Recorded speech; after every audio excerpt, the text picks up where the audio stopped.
In the upcoming video recorded before the national championships, Tom and I discuss the total impact stat and how Ryan Scott and Vatovagala were the top-rated domestics in minor league cricket this year.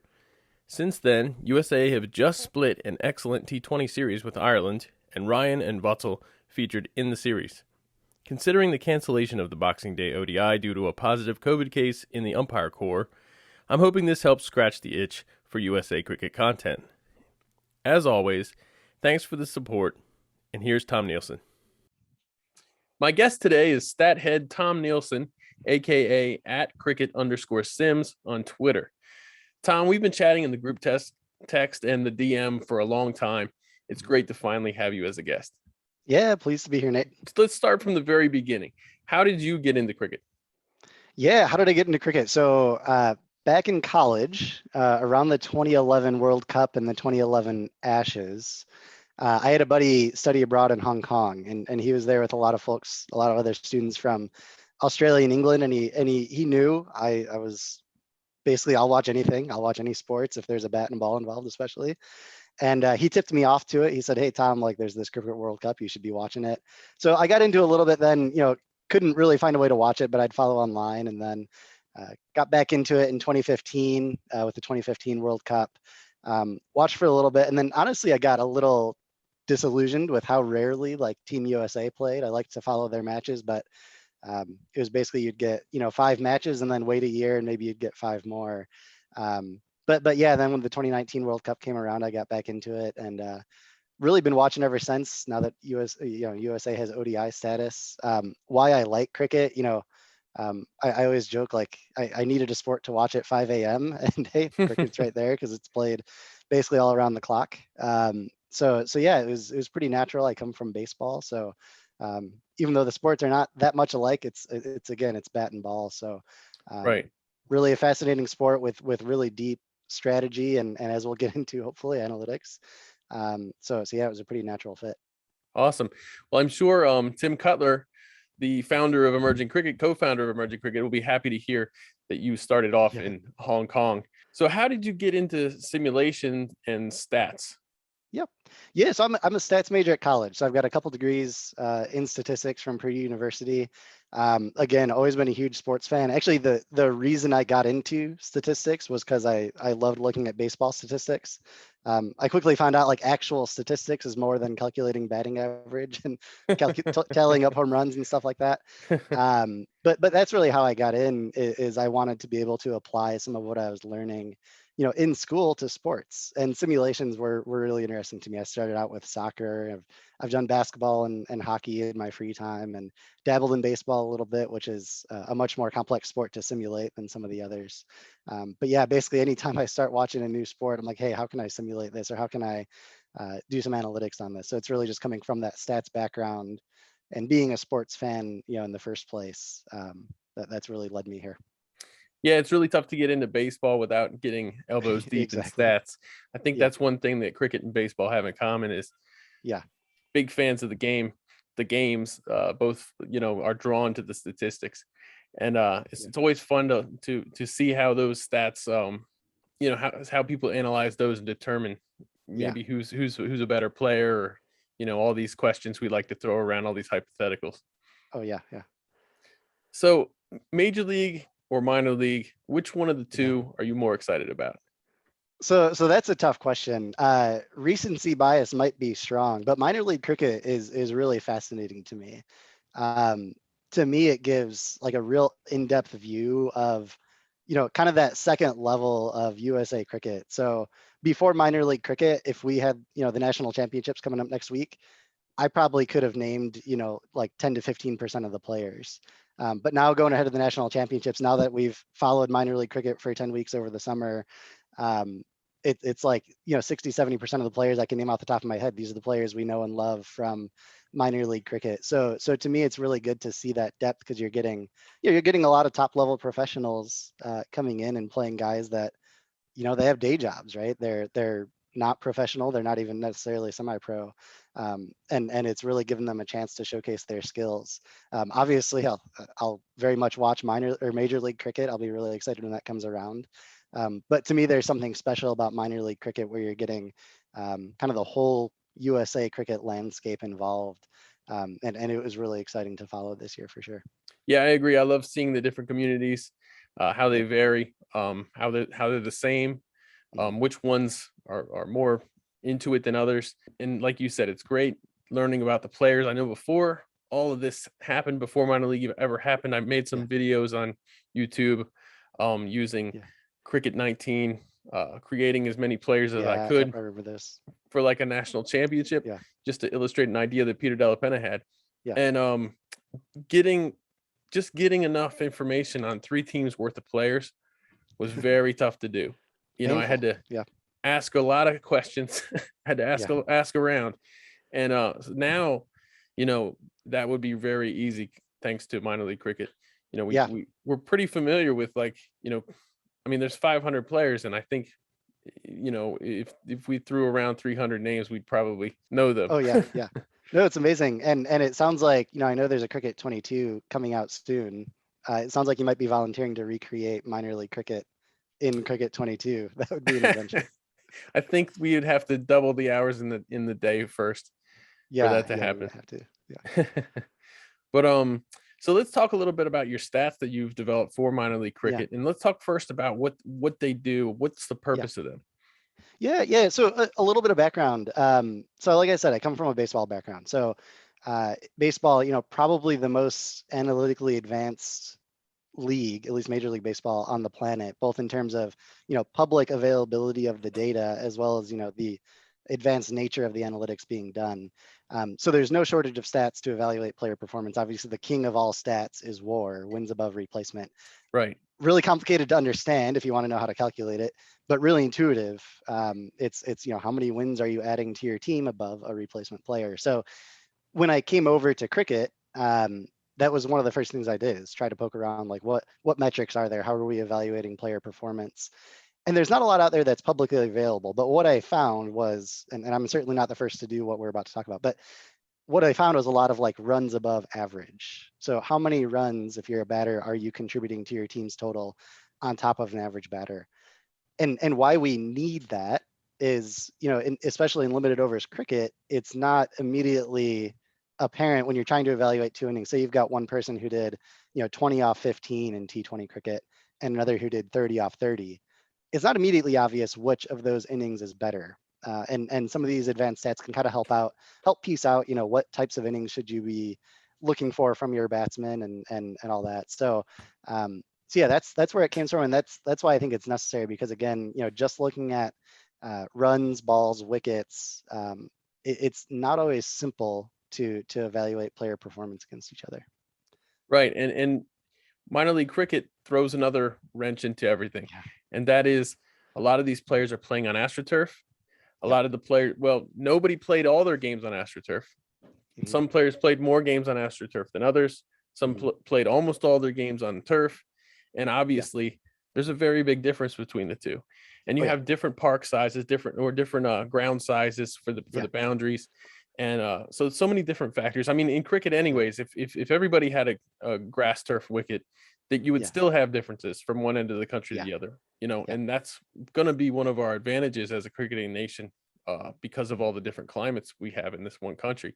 Yeah. But as far as analyzing player performance in each region and comparing them to each other, that creates a big problem. Oh yeah.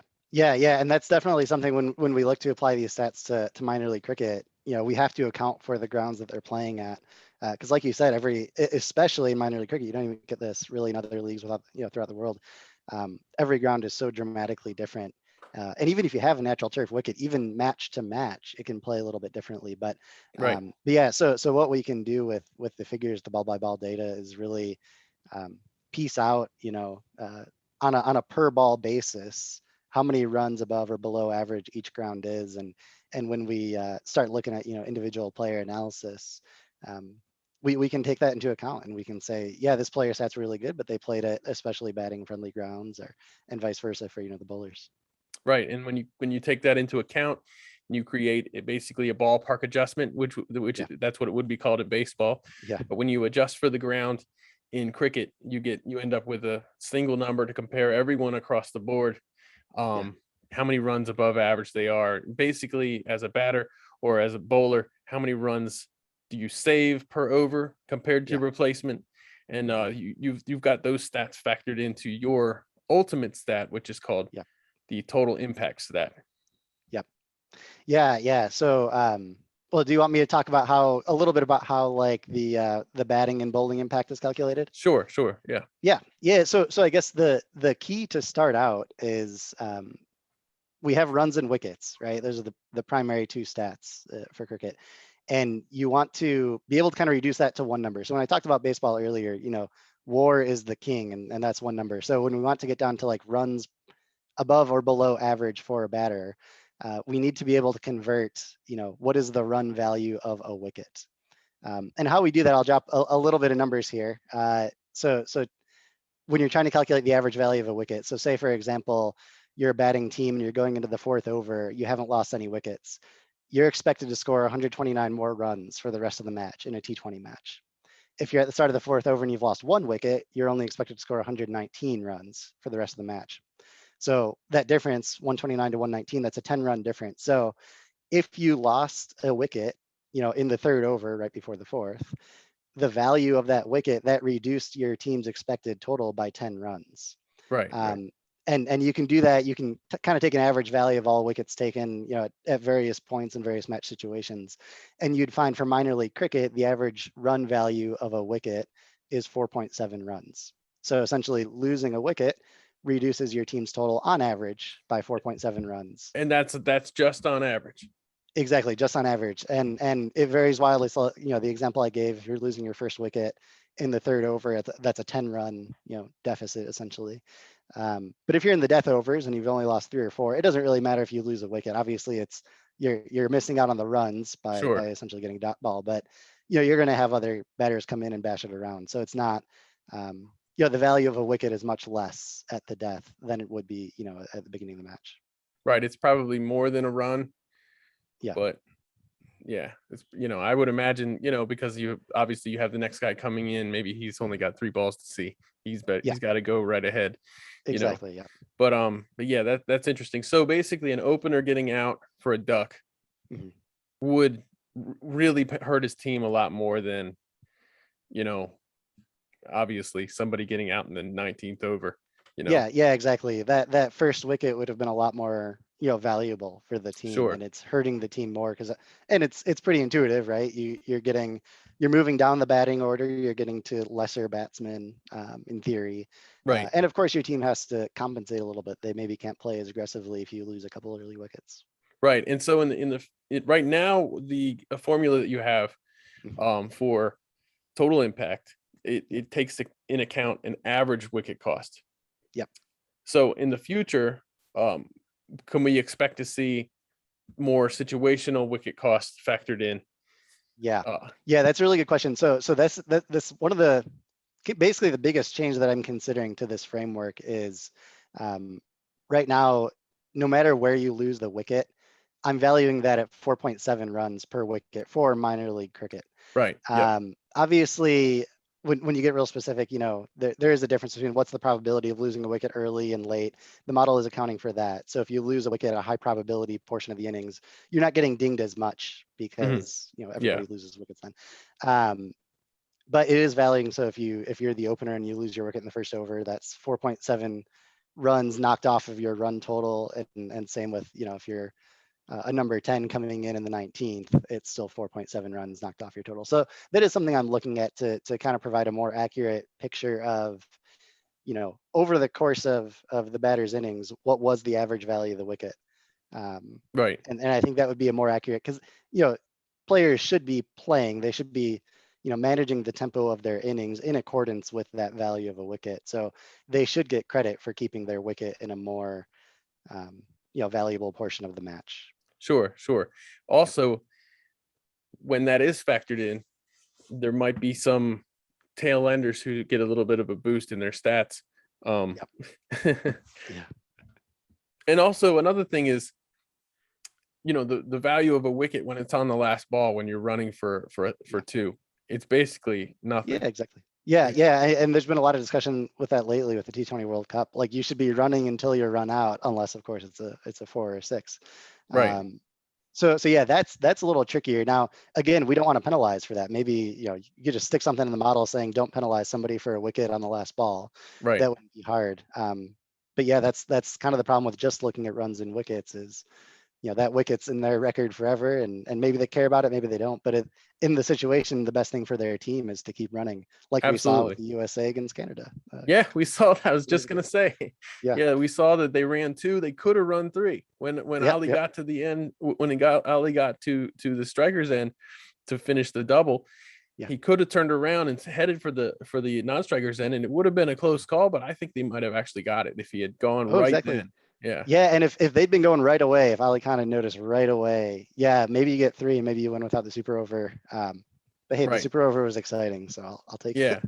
At the same time, Ali, that ball was still right there in the mix. When Hamza rolled it, the umpire got out of the way, and it was right there at everyone's feet. And if Yeah, Ali hadn't looked so dejected, they would have picked it up. yeah. If he had looked alert, yeah, somebody might have noticed sooner. So maybe it's a good thing. Right, right. Yeah, maybe he was playing 3D chess. Yeah, I think so. I think he was. So credit goes to Rusty for being the veteran, but really, Yeah, Ali was playing 3D chess with us. yeah. He was playing the long game. So yeah, so now we've talked about how that stat addresses the different pitches, the different types of Yeah, pitches. Like last season, I tried to account for that in for emerging cricket when I wrote my yeah. articles by making a team turf and a team Mhm. mat, so Yep. that artificial players who played on artificial turf, who scored the best. And it was Yeah, difficult. I had to go through every game obviously and determine which was which, and yeah, so but that was my way of solving it. But this is definitely a lot better because yeah. you can pick one team at the tournament now. Exactly. Yeah. Hopefully it makes your job a little bit easier. And I would say so it's important we're able to account for players playing on artificial wickets or more batter or bowler friendly wickets. But I would say when looking forward, obviously the US national team is going to be playing most of their matches on turf, right? So it's not automatic if a player does most of their damage on artificial surface. It's not necessarily automatic that transfers over to turf. So while we can account for those differences when evaluating the total, it's still important to consider that context because we're really Absolutely. evaluating what happened, not automatically saying like that would transfer over to the future. And even further to evaluate what type of turf wicket that they batted on if you're going into Exactly. Yep. certain situations, certain environments. Yep. So let's talk a little bit about the ground impact Yep. that factors into determining this single number. Yeah. I noticed on a couple of the players from the same teams who had played the same number of games, Yeah. uh, exactly the same games, they had different Yeah. ground impacts. Can you Yeah. explain why that was?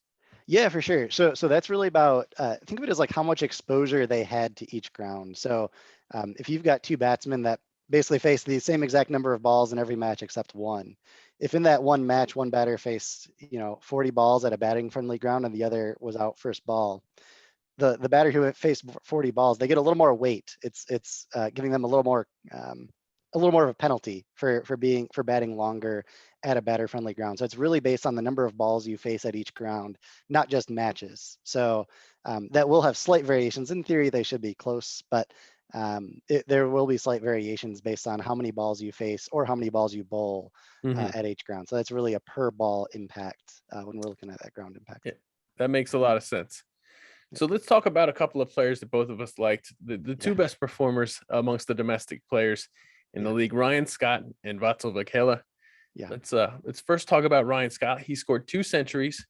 Uh-huh. He had a strike rate, I think, what was it, about 180 or Yeah, it was over 180. yeah, Unbelievable. Yeah, ridiculous. And he's from Maryland. He plays yeah, for Michigan Cricket Stars. That team was so much fun to watch. They had such a yeah, good yeah. team. A little bit of everything in that team. Outstanding. Yep. Let's talk a little bit about their stats. Yeah, yeah. So Ryan Scott. So what we do when we're calculating, batting impact, we're basically comparing. We have ball by ball data, so we're comparing in each match situation how many runs did he actually score and how many runs was he expected to score. And when you look at Ryan Scott, he scored 446 runs over the course of the season, was expected to only score 293. So he scored compared to the average player that was in the same match situation being defined as which over and how many wickets are down, he scored 52% more runs than the average player in those same situations. So incredible output that's reflected obviously in his outstanding strike rate. He basically he was expected to lose his wicket 13 times. He only lost it 11 times for those match situations. So not only is he scoring an incredible amount of runs, but he's not sacrificing losing his wicket faster for that. And one of my favorite, now that we're talking about Ryan Scott, one of my favorite fun facts that you may have seen me talk about previously, every time he batted, despite his incredible performance, he was the first or second wicket for his team. He never batted past one wicket down for the Michigan Cricket Stars. His partner, I think his primary opening partner was Lenico Boucher. Yeah. And they killed it. They had some incredible opening partnerships. They did. They batted, I think both of them batted just about all the way through one game.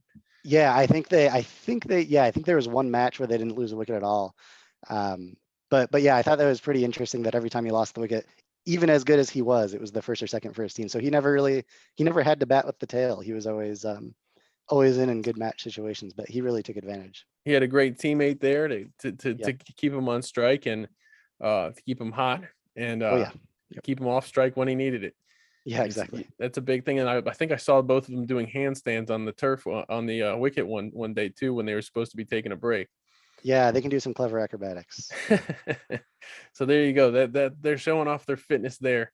Yep. And now let's talk about Vatsal. He was the U21 player for his team, the Golden State Grizzlies. They made it all the way to finals weekend. For some reason, he didn't bowl any more than 2 overs in that semifinal. Yep. I couldn't wait to watch him bowl at Church Street Park, and he only got 2 overs. So he does a lot of his damage with the fact that you can't pick his flighted delivery from his swinging arm ball, and they both go at the same speed, which is a really tricky thing to pull off. So he's murder for right-handed batters. Oh yeah. Yep. Yeah, he's outstanding. He's one of the most exciting young players in the league. I remember watching one of the early shows that you had early in the season talking about him, and his numbers were absolutely incredible. So similar to what we do for batters, we can do the same for bowlers. He gave up 322 runs over the course of the season. The average bowler in the same situations would have given up 410. So he gave up 21% fewer runs than the average bowler in the same situations, which is, again, really incredible for a young bowler like that. Right. Wickets, even more impressive. He got 29 wickets. The average bowler would have only gotten 18. So 61% more wickets than the average bowler in the same situation. So not only is he reducing the other team's totals just by not giving up runs, but he's taking a lot of wickets too. So hugely impactful. If you look at his impact per over, he, relative to the average bowler, 2.27 fewer runs per over he restricted his opponent's total by. So if you give him the full 4 overs, which didn't always happen, that's like 9 runs per match that he's taking off the opponent's total. And that's a huge advantage. Again, like you said, coming from such a young and talented player. Right. That's like a guaranteed power play wicket in terms of value every game. Yeah, it's unbelievable. Yeah. So he now that it doesn't account for the role of the bowler, or the style of the bowler, I should say. So this is not compared to other left arm orthodox spinners. This is compared to other bowlers. Yep. Right. Yeah, other bowlers that simply appeared in the same match situations as him. Yep. Right. So you got the ball by ball data. One thing I was trying to do was find out the style of all the bowlers, which is tough to do. And I'm hoping that we can get that information next year, because I'd love to see. I have a hunch that left arm orthodox bowlers blew through the league. They did. Yeah. Yeah, and I'm glad you mentioned that, and hopefully the right people are watching and we can get that data correct for the whole league. I know we got some of it, and like the default is right arm medium, and unfortunately like half the league was classified as right arm medium. So, but what I was able to piece out, I did attempt to at least get like the top 20 or 30 classified either from Cricket Clubs or video. And you're absolutely right. Yeah, left arm orthodox kind of tore through the league, and there's a lot of them, and that's reflected in national team selection as well. We have basically 3 specialist spinners. They're all left armers. So Yeah, they were really outstanding this year in minor league cricket. And you saw with Canada when they played USA, they actually sat Junaid Siddiqui, who is one of the most economical leg spin bowlers that you'll find in international cricket. Actually Yeah. sat him in favor of a second left arm orthodox spinner, and Yeah. and I believe that guy got 3 wickets in the game. And I was sitting there with a friend of mine saying, yeah, this was a good move. Like, I mean, USA can't hit left arm orthodox bowlers, even though they have plenty to bat against. Yeah. Awesome stuff, Tom. I really appreciate you taking the time out of your schedule at 11:15 at night in Eastern time. I'm Central, so it's a little bit nicer. Nice. But I appreciate you taking the risk of waking up your kids to talk to me. And hopefully, I'm sure I'll talk to you some more.